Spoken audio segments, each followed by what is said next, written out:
So what happens in Nauvoo is that there's 10 sisters sent out each year. So there's 10 new sisters and 10 that are coming back from what's called an outbound. And you serve your winter somewhere else in the United States. So when we first got there, they were picking up not only us, but all of the other 10 sisters that were coming from their outbounds, all of us from the airport. And there was a tornado happening because, of course, we're in the middle of Illinois. And so everyone's flights were delayed. And then some of the other sisters that were returning had kind of like lost track of time when they saw each other in the airport and missed some of their flights. So it ended up being a lot of the first summer sisters, what we call the new people, and not as many second summer sisters because of the tornado and everything. And the mission president wanted to like grab us and take us right to the mission and interview us and get everything ready because he was just starting out with a bunch of new sisters, you know. But he couldn't do that. So we ended up having the interviews right in the airport, and there was construction going on, so we just like had these like sit down interviews in the airport with the construction. But it was pretty fun, and it just kind of gave you a good taste of Illinois with the tornadoes all the time. But we finally got everybody to the same place the next day, and we kind of sat and waited for the other sisters to kind of arrange everything because they're the leaders. So they had to pick APs, assistants to presidents, because in Nauvoo those are sisters, and they needed to pick people who were going to be in charge of pageant. And so we kind of waited for them to get everything organized, and I was just so confused because you hear all these stories about missionaries that like get there and they go automatically to acting, and we had a night to rest and then the morning, and so we were waiting for them to pick things. And it was just really interesting. And you got to meet all the seniors. There's like 200 senior couples. There's some that serve in the temple and some that serve in the sites. So it was really fun just to get to know everyone. It's really a unique mission. So of course the first day is going to be super unique, but that was good. We got our site book with all the information, all of the sites. There's like 20 something sites that you need to memorize all this information for, and all these stories and these outlines and things. So we got all of that and started reading. It's pretty intimidating when you first get there with all of these things that you need to know and all the site names and all the tours and everything, but it was really great, and the spirit was wonderful. When we got there at night, of course, so we were coming up the river road following the Mississippi River, and what happens is you go around this bend and then Nauvoo's right there. So you're coming around this bend, and just as you turn this corner, the sisters that were there from the year before, like the two that were finally there because their flight, knew that this was coming, so they had gotten us started singing church songs. Just kind of like, they didn't tell us, but they were just like, let's sing. So we were singing these wonderful songs. We turn around this corner, and all of a sudden you see it, and you couldn't see it before because of the trees, this huge, beautiful Nauvoo temple, brightly lit up, and it's just gorgeous in the night sky. So we turn around the corner singing these songs in this huge temple, and it's just beautiful. And I think that it was just a really good taste of the fact that you are never going to leave Nauvoo, like your heart. And everything that you love there, the temple, you're connected forever when you serve there. And it was just a good welcome to Nauvoo. So I love that. Being Visitor Center Sister is extremely unique and different. Everybody has their like preconceived notions about Visitor Center Sisters.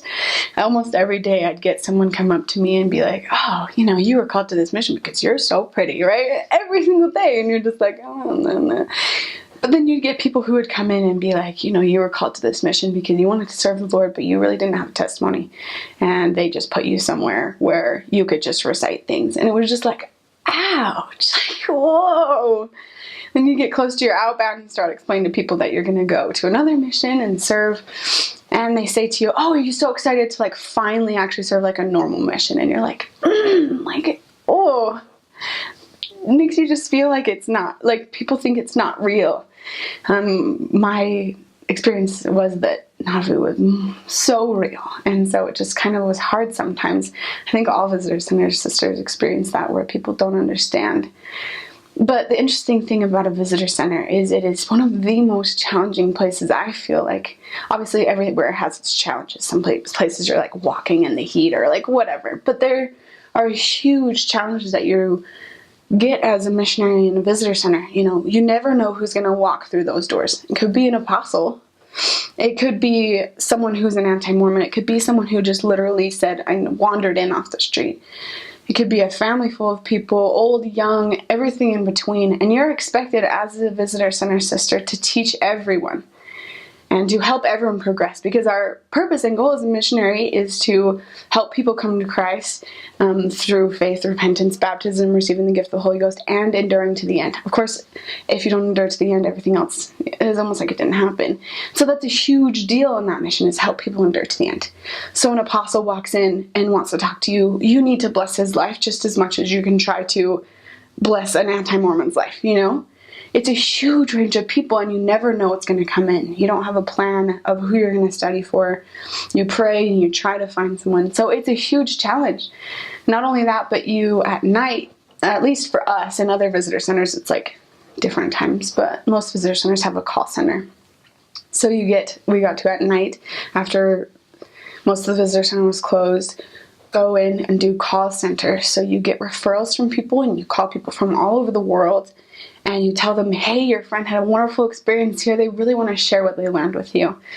And some people will accept, some people will be like, I have no idea who you are, don't call me again. And so it's such a range. Then you get to do chats from Mormon.org, which is super fun. And you go online and people come from all over the world, literally everywhere, and ask questions on Mormon.org, and they get directed to you, and you need to do your best to help these people. Funny enough, I always ended up to get the anti-Mormons. Lots of other people, like sometimes my friend would get like angsty teenagers, or like people who didn't feel like they fit in. Like, it's kind of interesting. The Lord kind of directs people to you who you can help. Anyway, I ended up getting a lot of anti-Mormons. So it was a really unique experience to kind of just like in my mind have a set, like, I literally feel like everything that people come up with at the church, that the church is not true because of this and that and this. I gained a testimony of the principle that it was trying to attack. And I feel like most sister missionaries in visitor centers have that experience. They get so many anti-Mormons that they know all of the excuses that people give. They know all of the but this, but that's, right? And you come up with a prayerful answer that you really feel is true, that you gain a testimony of to tell these people. And I really am appreciative of that, because I don't think that there's anything that's a huge surprise to me at this point that people bring up, and I am grateful for that. Then you get to go on an outbound where you serve like everyone else does, and you learn everything there, and it's just such a diverse experience. I think it takes a lot. Obviously, every mission takes a lot, but I think it takes a lot uniquely from people. And I know that every sister that's called to a visitor center is called there because of their strength and their testimony, because of their ability to be kind under pressure, because of their ability to connect to anyone. And I know that being called to a visitor center is definitely a unique call. Not any better or worse than anyone else's, but you're called there on purpose for a reason, and that the Lord has so much to do with you, and so many things to do through you. It's actually not that many people from different countries. Most of the sisters were from the United States. We had a Korean sister and some people from a few different countries, but not really. It's a little bit different. I mean, I don't know. We had a lot of senior missionaries who knew lots of different languages, who had been on like kid missions is what they call them. They call our missions kid missions, and also on senior missions. So they knew tons of languages. So it was a little bit different, you know. Sometimes in Salt Lake they call a lot of sisters for the diversity of language and interpretation, but we had a lot of senior missionaries who knew languages. And we also have young performing missionaries, and they had all been on, a lot of them had already been on missions, and some were preparing to go on missions. Other missions other than that performing mission, and so they had all the languages. So there wasn't as many diversity from different countries, but we still had a huge saturation of languages. It's really interesting. So there's young sister missionaries. There's 20 of us on average. Sometimes there's more, sometimes there's less. Then there's temple missionaries that are seniors. Then there's site missionaries that are seniors. They're facility management seniors. They're FM senior missionaries. They're like facility managements that are full-time that live in the city. Then you have the pageant people that come. You have the core cast, which is I don't know, so many people who are called for the whole summer to come, and they play the main roles. And then you get the family cast that rotates out every 2 weeks, so they do like more main background scenes. So there are so many different kinds of people that serve in Nauvoo, and I think that that's like one of the amazing parts about Nauvoo actually, is that you're truly living the law of consecration, like really in any mission, really. You're living every single covenant that you make in the temple, and the law of consecration is like so strong there in Nauvoo because everyone is there for a purpose. Like there's not anyone that's just kind of there, like living there, going to work there. Everyone's volunteering and spending all their time to come and sacrificing a ton. We actually had one family that I knew before my mission that came to be in the family cast of the pageant, and they literally sold everything that they had to go. They felt like it was the right thing to do, so they just put a bunch of their stuff on KSL and sold a bunch of things and to get out there, to be in their pageant, and it was a huge blessing in their lives. It was just like amazing. So yeah, there's tons of different people in Nauvoo, and all of them are making a sacrifice to be there, and the spirit is like extremely, extremely strong because of that. Nauvoo, of course, like I said, is super different. A lot of really interesting things happen. There was at one point, my first summer, a conference for lawyers. It's kind of like the game lawyers play. They get together and they like retry trials from the past, and they see if our modern law would change the outcome of what happened in the past. So they did like a Mary Todd Lincoln thing where they had her they did retrials on like whether she was insane and things like that, which of course they found out the outcome was different nowadays. But they did one on Joseph Smith and on his habeas corpus claim that he had at one point. So all of these high profile lawyers came to Nauvoo to retry Joseph Smith, and it was super interesting. But of course the highlight and the guest speaker, the most important person there, was Elder Oaks, because he's a lawyer and he spent a lot of time actually researching Joseph Smith and the laws that went into that and everything. He wrote a book about it called The Carthage Conspiracy, so he knew a ton. So he was the keynote speaker. So we had tons and tons, thousands of people there for this conference.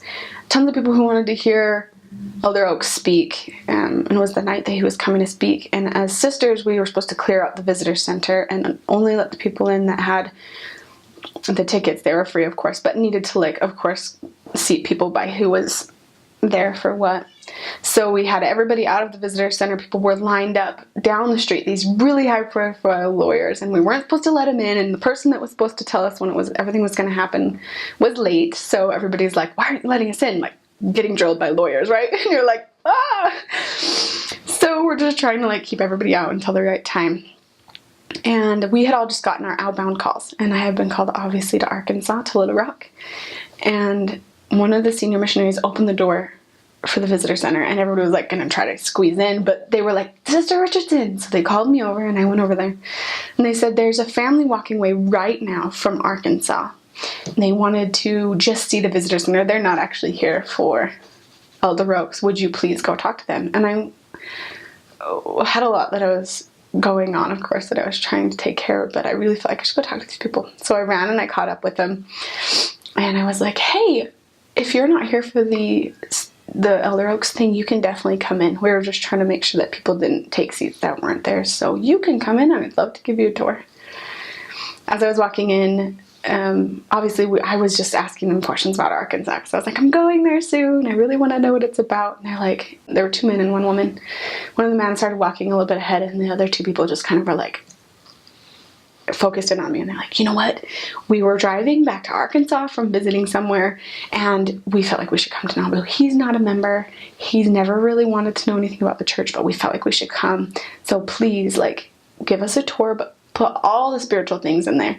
Which a lot of times members will come in and be like, I'm a member, you don't need to do the spiritual things. And it's like, you need spiritual improvement just like everyone else. But they were really cool about it. So I was like, okay. So of course we start in the visitor center, and there's a statue of First Vision. So you really get to teach the first lesson. You get to teach them in order. You could teach all of them just from that one tour in the visitor center. So we start and we go around, and there's this super strong connection that I can feel. I just grabbed one of the other sisters from the visitor center. It's a little bit different. You kind of exchange companions. So I just grabbed one of them, and Elder Oaks talk was starting, and we had like prime seats because we were the missionaries, but I really felt like I should keep going with him. So we finished the tour in the visitor center, and he had a million questions, 1,000,001 questions. And then they were like, do you have anything else you could give us a tour of? And I was like, sure, I just learned a tour for the women's garden in the back. So we went in the women's garden in the back, and we talked. And there was this, those moments when you really feel like you were in the right place at the right time. The Lord had sent you there because you were the only person that could connect with that person. I'm sure he would have found a way if I wasn't faithful, but it was just nice to be there and be like, I really do connect with this person. So we got in the visitor center, and he asked so many questions. By the time we got to the end, he was like, I really think this is true. I really want to learn more. And so, of course, we connected him with the missionaries in the area. And my second summer, when I got back from my outbound, I called him up, and he had been working with missionaries for a while, and he had just kind of stopped progressing. And it was again that moment where the Lord was like, I put you here for a reason. Be yourself. Don't try to be like everyone else, and tell him how you feel. And so I was like, I think you're being silly. Like, you should definitely not worry about these little things. And he was like, oh, yeah, you're right, And I loved that. And he committed to being baptized, and he was baptized. And it was just wonderful because it's one of those moments when you're like, as a missionary, I need to follow the rules, of course. And I need to do what the Lord asked me to. But I don't need to be just like everyone else. The Lord has called me to an area because of my personality and because of my understanding of the gospel and because of the things I've experienced. And it was an amazing experience for the Lord to just be like, be yourself in the way that I've asked you to, and everything will work out. And it was amazing. And he's a great guy.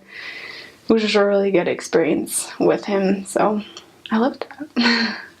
The people in Nauvoo itself, and in Carthage, because Carthage is in our mission too. It's like a transfer to go back and forth. But there's a lot of people who are still pretty bitter out there. There's a lot that are more accepting, but there's quite a few that still have hard feelings. A couple people would come up to me and be like, your great-grandpa stole my great-grandpa's cow. And you're like, I don't think so, but maybe. I mean, you could be right. But then there are a lot of people too who have overcome that, who had ancestors who were there in Nauvoo during the time that the saints were. And there's a lot of family stories that were passed down of awful things, that the Mormons did. But they somehow, them as the person that they are, have like found a way to come to peace with that. And I think that that's amazing because their family tradition is that we aren't good people. But they personally have come to the knowledge that they don't think we're that bad, that we're normal people. There was actually one girl there who grew up in Nauvoo and had a lot of that influence in her life. Her mom didn't like these people at all. But she, through experience with us, she loved performing, so she'd come to all the shows, ended up being able to be baptized even through all that persecution and through everyone telling her that she was wrong and that we were crazy. But I think there's a whole new generation that's coming up that's just like really having an opportunity to overcome that stigma, and I think that's super cool. But as far as the guests go, who are people that we usually deal with the most, a lot of them have sacrificed a ton to come there. It's out of the way for most people, and it's like you gotta fly into St. Louis or Chicago or somewhere far away and drive, and then you gotta go around. It's not on the beaten path. And so there's a lot of people who made a huge sacrifice to be there. And then the missionaries have made a huge sacrifice. The performers have made a huge sacrifice. The people who work there obviously make huge sacrifice. And so the spirit is extremely strong. Most people astonish me. They're like, we wanted to have a good experience in Nauvoo. So we studied church history. We studied people who were here. And they reach out. And they are able to feel the spirit through that. And I think that's huge. There's a third group of people, I feel like, that make Nauvoo who they are. And it might sound a little bit weird, but I honestly believe that the saints that lived in Nauvoo are still there in spirit, because I think that the most personal things to you in this life, the things you care about the most, are the things that you care about in the next life. And I know for a fact, because I've experienced it, that these people come and they testify along with missionaries. And they care about the salvation of the people who come to Nauvoo just as much as they ever would have. And they preach the gospel like nothing before. I feel like it's just as important as we do, and they'll come and they'll testify. Lucy Mack Smith, she's a fireball. She just connects with people like nobody's business. There's people who come in and you know that they were there to fill her spirit. Wilford Woodruff, we call him Wilfie. He's so amazing. Like, you can just feel the strongness of his spirit. These people, Willard Richards, Joseph Smith, everyone just, I swear, testifies to these people as they come in the visitor center, as they come into their homes where they walked, where they interacted with people. They testify because they love the gospel. And of course, they're going to spend their time. It's so important that we gain testimonies, or that we re-solidify our testimonies, that they'll testify to just as much as any missionary there too. There's a lot of things that I could say about Nauvoo and about serving mission in general. Some things that are most important to me, I guess, is for any missionary is keeping the rules and doing what the Lord has asked you to do. Always back. You'll know what that means later. I say that because it's one of the smaller rules and a lot of people don't do them, but I think that it's so important because as we do our best to follow what the Heavenly Father asks us to do, we free up that blessing line that He has for us. If we do what we're supposed to, we try our best. Obviously, you can't be perfect. We try our best to do what He's asked you to do, then there's nothing holding you back from His blessings. And as a missionary, you need that because other people's salvation and your salvation is on the line. Now, obviously, the Lord is not going to let them suffer because of your mistakes, but He's going to work mighty miracles through you. I know that. And in Nauvoo, it's even harder because you don't know who's going to walk through that door. You don't know who you're going to be testifying to next. But the Lord will prepare you every day as you study. And He'll prepare you as you open your mind to the Spirit. It will tell you exactly what you need to say. Sometimes it's not what people want to hear, but that's because they're not ready. It's not because of you. I know that. A mission is amazing. You'll never fully understand everything that you learned on your mission. I've been home for a while, and I still, every day, I'm surprised I wouldn't have known that. I wouldn't have been this way if it wasn't for my mission. And don't worry about being perfect. As long as you try your best to do better every day, as Gordon Bingley said, you are doing what the Lord has asked you to do. And some days your 100% is not going to be as much as the other day, but as long as you do everything you can to serve the Lord, He's going to give you opportunities that you'll never forget, that you'll have friends for eternity. These people were called to you and you were called to them, and I love that. Sometimes a day's about your companion, sometimes a day's about your investigators, some days are about your members. Just do whatever it is that the Lord asks you to do that day. Don't worry about being completely prepared for your mission. You'll never be. You try your best to be prepared. And instead I preach my gospel like it's food, like it's everything to you and the scriptures. But in the end, you're never going to be perfectly prepared, and that's okay. You just trust that the Lord will give you everything necessary for that day and give you more the next day. I think that making sure to study with your investigator in mind is very important. So always remember that. Have fun. Be yourself. Follow the rules, but let your personality show as you do it, because you're called for those people. You're called for those less actives. You're called for those members and those investigators, and He needs you. And the Lord's going to work, like I said, mighty miracles through you. I know that.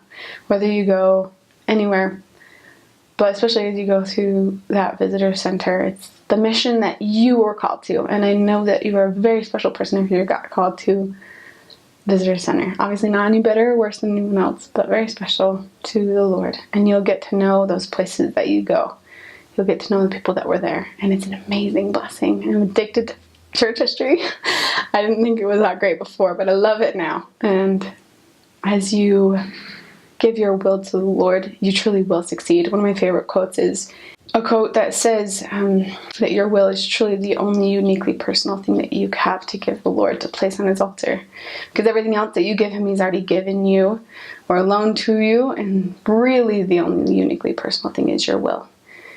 And it may sound like something you don't want to give up, but I promise that He has your best interest in mind. He can see the end from the beginning, and He'll make you happier than anything else could, and than you could even imagine. And that His work and His glory is to bring to pass immortality and eternal life of the men, and that we are to have joy. And He'll help you do that as you do what He's asked you to. And enjoy your mission and love it. Experience the hard times, experience the good times. It'll all bless you. I say these things in the name of Jesus Christ. Amen.